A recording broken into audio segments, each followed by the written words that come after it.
नमस्कार बच्चों, आज शुरू करेंगे क्लास 10th का दूसरा चैप्टर जो कि है बहुपद।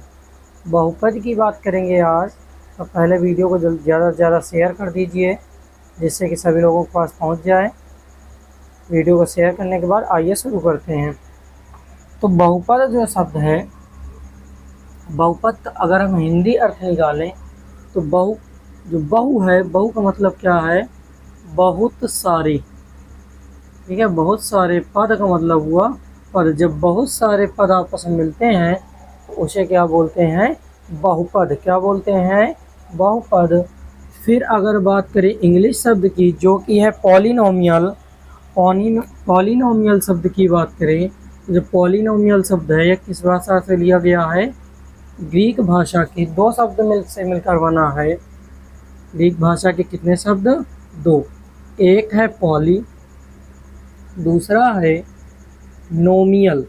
ठीक है, दूसरा शब्द क्या है बच्चों? नोमियल। पहला शब्द है पॉली, दूसरा शब्द है नोमियल।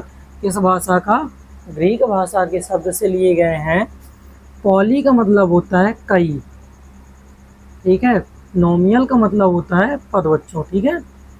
तो कई पदों को हम क्या कहते हैं? बहुपद कहते हैं। जब कई पद आपस में सम्मिलित हो जाते हैं तब क्या कहते हैं बच्चों? बहुपद कहते हैं। क्या कहते हैं? बहुपद। तो बहुपद की कुछ परिभाषाएं हैं, कई परिभाषाएं हैं। तो समय बचाने के लिए यहाँ पे लिख दिया गया है। तो पहली परिभाषा हम बहुपद किसे कहेंगे? तो बीज गणित में धन तथा ऋण चिन्हों से संबंधित पदों के व्यंजन को बहुपद कहते हैं। ठीक है बच्चों। दूसरी डिफिनीशन है चर अचर चर के गुणांक तथा ऋणेतर घातांक के जोड़, घटाव या गुणन की क्रिया वाले बीजगणितीय व्यंजक को बहुपद कहते हैं। जो भी परिभाषा आपको अच्छी लगे उसको एक पढ़ लीजिएगा। अगली परिभाषा है चर एवं अचर के पदों के समूह को बहुपद कहते हैं। चर एवं अचर के पदों के समूह को बहुपद कहते हैं। लास्ट परिभाषा है धनात्मक और ऋणात्मक चिन्हों में शामिल कई पदों के व्यंजक को हम क्या कहते हैं बच्चों? बहुपद कहते हैं। क्या कहते हैं? बहुपद। ठीक है। अब सबका मेन उद्देश्य था जैसे कि ax-1 ax square plus bx plus c। ठीक है बच्चों। तो इस प्रकार के पदों को हम क्या कहते हैं? बहुपद कहते हैं। क्या कहते हैं बच्चों? बहुपद कहते हैं। फिर इसके बाद अगर बात करें बच्चों तो बहुपद जो होता है, बीजीय बहुपद की बात आती है। तो बीजीय बहुपद क्या होता है? चर एवं अचर बहुपद को शामिल करने पर जो पद प्राप्त होते हैं उन्हें क्या कहते हैं? बीजीय बहुपद कहते हैं। फिर बात करें कि अगर बीजीय बहुपद किससे मिलकर बने होते? चर और अचर। अब चर अचर अगर आपको नहीं पता है तो यह ध्यान रखिएगा, चर का मतलब है जिनका मान निश्चित नहीं होता। जिनका मान निश्चित नहीं होता है वो क्या कहलाते हैं बच्चों? चर कहलाते हैं। और जिनका मान निश्चित होता है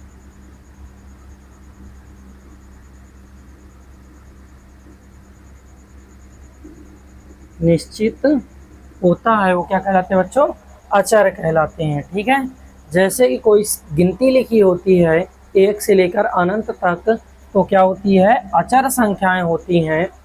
और चर क्या होती हैं? यानी कि x, y, z इस प्रकार के जो मान रखे जाते हैं इनका मान निरंतर हर स्थान पर बदलता रहता है, अर्थात इनका मान निश्चित नहीं होता, इसलिए क्या कहलाती हैं? चर संख्याएं कहलाती हैं। फिर बीजीय बहुपद कितने प्रकार के होते हैं? बीजीय बहुपद 2 प्रकार के होते हैं, चर बहुपद और अचर बहुपद। जैसे इस वाले में देखें तो जो x है, x क्या है? चर बहुपद है। और जो 1 है ये क्या है? चर बहुपद है। अचर बहुपद है। और ये कैसा है? चर बहुपद है। कैसा है? चर बहुपद। जो एक्स वाई वगैरह होते हैं वो क्या कहलाते हैं, चर बहुपद कहलाते हैं। जो गिनती होती है वो क्या कहलाती है, अचर बहुपद, जिनका मान निश्चित होता है। इसकी परिभाषा क्या होगी, चर बहुपद की, जिनका मान निश्चित नहीं होता है चर बहुपद कहलाते हैं, और जिनका मान बच्चों निश्चित होता है उसे अचर बहुपद कहते हैं। क्या कहते हैं, अचर बहुपद।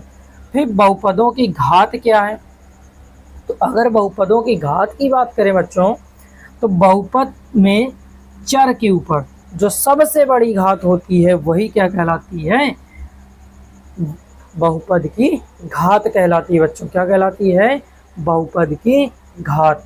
मतलब जैसे कि यहाँ पे क्या लिखा है, एक्स स्क्वायर, तो इस बहुपद की घात क्या होगी, 2 होगी बच्चों। क्या होगी, 2। और एक चीज याद रखना, जो घात होती है सदैव क्या होगी, सदैव पूर्णांक होगी। क्या होगी, पूर्णांक होगी। घात जो होती है सदैव क्या होती है, बहुपद की घातांक के रूप में होती है, धनात्मक होती है। ठीक है। फिर इसके बाद अगर बात करें आगे बच्चों, तो ये तो बेसिक इंट्रोडक्शन हो गया। इसके बाद भी बच्चों एक चीज़ बचती है कि जो बहुपद हैं, बहुपद के प्रकार क्या होते हैं। तो बहुपद के प्रकार देखते हैं बच्चों। घातों के आधार पर बहुपद, घातों के आधार पर बहुपद कितने प्रकार के होते हैं, 4 प्रकार के होते हैं। कितने प्रकार के होते हैं बच्चों, 4 प्रकार के होते हैं। जैसा पहला है शून्य बहुपद, अतः जिसकी घात क्या शून्य हो वो क्या कहलाते हैं, शून्य बहुपद। क्या कहलाते हैं बच्चों, शून्य बहुपद। जैसे कि जब पी एक्स का मान किसके बराबर हो, 0 के बराबर हो, तो ऐसे बहुपद क्या कहलाते हैं बच्चों, शून्य बहुपद कहलाते हैं। दूसरा है रैखिक बहुपद। रैखिक बहुपद की बात करूं बच्चों, तो जिनकी घात 1 हो, जिनकी घात बच्चों सर्वाधिक घात जो होती है वो कितनी हो, केवल 1 होती है, तो क्या कहलाते हैं, रैखिक बहुपद। जैसे कि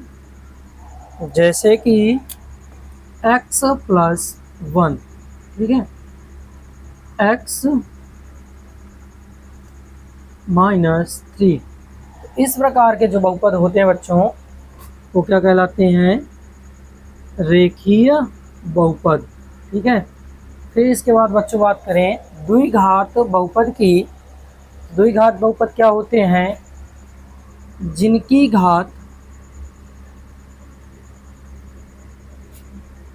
2 हो। ठीक है बच्चों, जिनकी अधिकतम घात कितनी होनी चाहिए, 2 हो, वो क्या कहलाते हैं, द्विघात बहुपद कहलाते हैं। जैसे x² - 3, x² -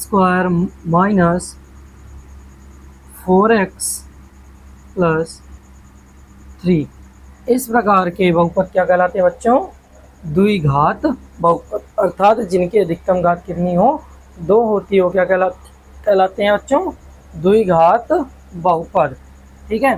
फिर बात करें बच्चों त्रिघात बहुपद की, क्यूबिक पॉलिनोमियल की। तो क्यूबिक पॉलिनोमियल क्या होता है, त्रिघात बहुपद क्या होता है, अर्थात बच्चों जिनकी घात 3 हो। ठीक है। अधिकतम घात जो होती है बच्चों, वो अधिकतम घात अगर किसी बहुपद की 3 है तो कैसे बहुपद हैं, त्रिघात बहुपद। कैसे हैं, त्रिघात बहुपद। जैसे 3x³ + का 2x² माइनस का 5x + 2। तो इस प्रकार के अगर कोई भी व्यंजक हैं तो उन्हें हम क्या बोलते हैं, त्रिघात बहुपद बच्चों। इनकी अधिकतम घात कितनी है, 3 है। किसी भी बहुपद की अगर अधिकतम घात कितनी हो, 3 हो बच्चों, तो त्रिघात बहुपद। अधिकतम घात 2 हो तो द्विघात बहुपद, अधिकतम घात 1 हो तो रैखिक बहुपद, और अधिकतम घात अगर 0 हो तो शून्य बहुपद कहलाते हैं। ठीक है बच्चों। पदों के आधार पे बहुपद। पदों के आधार पर बहुपद कितने प्रकार के होते हैं? 3 प्रकार के होते हैं बच्चों। एक पदी बहुपद, मोनोपॉलिनोमियल,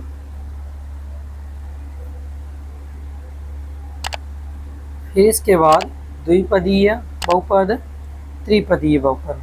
ठीक है, ट्राइनोमियल, मोनोनोमियल और बाइनोमियल। तो इस प्रकार से अगर एक पदी बहुपद की बात करें, मतलब जिसमें पदों की संख्या कितनी हो? केवल एक होती बच्चों, तो क्या कहलाते हैं? एक पदी। जैसे कि केवल x, x स्क्वायर, 3, इस प्रकार के पदों को हम क्या बोलते हैं? एक पदीय बहुपद। ठीक है, फिर अगर बात करें बच्चों द्विपदीय बहुपद की, द्विपदीय बहुपद यानी कि इस प्रकार की संख्याएं क्या कहलाती हैं? द्विपदीय बहुपद कहलाती है। ये बच्चों त्रिपदीय बहुपद की अगर बात करें तो त्रिपदीय यानी कि कितने पद होंगे? 3 पद होंगे। इस प्रकार के फॉर्मेट में अगर कोई पद मिल रहा है, व्यंजक मिल रहा है, उसे हम क्या बोलते हैं बच्चों? त्रिपदीय बहुपद। ये थे बहुपद के प्रकार। स्क्रीनशॉट ले सकते हैं और इस वीडियो को ज़्यादा से ज़्यादा अपने दोस्तों के पास शेयर करते रहिए, जिससे कि उनके पास भी ये वीडियो पहुँचे और अच्छे ढंग से पढ़ाई कर सकें। तो चलिए आगे देखते हैं। आगे बात आती है शून्यांक। किसकी बात आती है? शून्यांक की। तो यहीं पे देख लीजिएगा शून्यांक क्या होता है। शून्यांक को अगर हम अलग करें तो किससे मिलकर बना है? शून्य धन अंक से। किससे मिलकर बना है? शून्य धन अंक से मिलकर बना है। यानी कि जब जो चर है, चर का मान रखने पर जो मान होता है, वैल्यू होती है समीकरण की या बहुपद की, वो क्या हो जाए? शून्य हो जाती है। तो उसे हम क्या बोलते हैं? शून्यांक कहते हैं। तो शून्यांक क्या है कि जब अचर का मान रखने पर बहुपद का मान शून्य हो जाता है तो उसे क्या कहा जाता है बच्चों? शून्यांक कहा जाता है। और जो शून्यांक होता है वो कहाँ पर होता है? केवल एक्स अक्ष पे होता है, वाई अक्ष पे नहीं होता है बच्चों। किस पर होता है? एक्स अक्ष पे होता है। तो शून्यांक होता है। शून्यांक किसको कहा जाता है? एक्स की जो वैल्यू होती है, जब एक्स की वैल्यू रखी जाए तो जो बहुपद है उसका मान क्या हो जाए? शून्य हो जाए। इस प्रकार से हम कह सकते हैं कि जो मान हमें प्राप्त हो रहा है वो क्या है? शून्यांक है। तो शून्यांक कुछ नहीं होता है, याद रखिएगा। शून्यांक क्या? शून्य अंक। जब बहुपद का मान क्या हो जाए? शून्य हो जाए तो उसे बोलते हैं शून्यांक। तो ये था बच्चों शून्यांक का मतलब। अब इसके बाद प्रश्नावली करेंगे। आपने 9th में इसके अलावा बहुपद पढ़ा भी है, शून्यांक भी निकाले हैं, तो ज़्यादा दिक्कत नहीं होगी। चलिए पहली प्रश्नावली कर लेते हैं। पहली प्रश्नावली में क्या कहता है तो बच्चों देखते हैं उदाहरण नंबर 1 के बारे में। उदाहरण नंबर 1 क्या कहता है? तो उदाहरण नंबर 1 से पहले एक बात और क्लियर कर लेना कि जो शून्यांक होता है वो कहाँ पे होता है? एक्स अक्ष पे होता है। कहाँ पे होता है बच्चों? एक्स अक्ष पे होता है। जो शून्यांक होगा सदैव एक्स अक्ष पर पाया जाता है। यानी कि अगर हम एक्स की वैल्यू जो भी रखें, ठीक है, एनीथिंग, एक्स की वैल्यू कुछ भी रखें और बहुपद का मान क्या आ जाए? 0 आ जाए, तो ही क्या कहलाता है? शून्यांक कहलाता है। और शून्यांक एक बात और याद रखिएगा, किसी भी बहुपद की अधिकतम घात जितनी होगी उतने ही बहुपद होंगे। अगर x की घात 2 है ज़्यादा से ज़्यादा तो कितने शून्यांक निकलेंगे? 2 निकलेंगे। अगर x की वैल्यू 3 है प्लस 2x स्क्वायर प्लस का 3x प्लस का 4 ऐसा कुछ है, इसमें शून्यांक की वैल्यू कितनी होगी? 3 होगी। जितनी की अधिकतम घातें होती उतने ही शून्यांक होते हैं। तो ये बात अपने दिमाग में रखिएगा। दूसरा जो शून्यांक होता है कहाँ पर उपस्थित होता है? एक्स अक्ष पे होता है। शून्यांक क्या होता है कि जब बहुपद में एक्स का मान रखने पर उसका मान शून्य हो जाता है तो शून्यांक कहलाता है। चलिए देखते हैं, शुरू करते हैं। इस वाले की बात करते हैं, फर्स्ट वाले की। तो हमें एक्स अक्ष से मतलब है, वाई अक्ष से मतलब नहीं है। तो सबसे पहले हम देखेंगे कि जो किरण आरेख जा रहा है, ज्यामितीय रचना जा रही है, तो यह एक्स अक्ष पर किस स्थान से जा रही? केवल एक स्थान से जा रही। अतः इसका शून्यांक कितना होगा? 1 होगा। इसमें शून्यांक कितने होंगे, एक शून्यांक होगा। फिर अगर बात करें इसकी, इस प्रकार के बहुपद में कितने शून्यांक होंगे, तो दो शून्यांक होंगे। क्यों, क्योंकि यह जो रेखा है, किरण है, यह एक्स अक्ष को दो स्थानों पर प्रतिच्छेदित कर रही है। जितने स्थानों पर प्रतिच्छेदित करेगी उतना ही शून्यांक होगा। इसकी अगर बात करते, इसमें 1 2 3 कितने शून्यांक उपस्थित हैं, 3 शून्यांक उपस्थित हैं, क्योंकि जो रेखा है वो एक्स अक्ष को 3 स्थानों पर प्रतिच्छेदित कर रही है।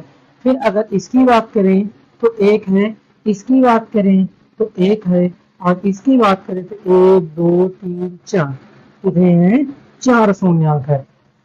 ठीक है बच्चों, तो इसको आराम से देखिएगा। जो रेखा है, रेखा एक्स अक्ष को जितने स्थानों पर प्रतिच्छेदित करेगी उतने ही शून्यांक उपस्थित होंगे। ठीक है, तो देख लीजिए। तो आपकी प्रश्नावली के क्वेश्चन है, प्रश्नावली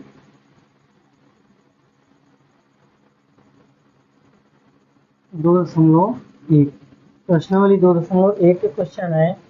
तो इसमें शून्यांक देखें तो एक्स अक्ष पर ये लाइन कहीं नहीं टच हो रही, अर्थात इसमें शून्यांक की संख्या कितनी होगी, 0। कितने शून्यांक होंगे, 0।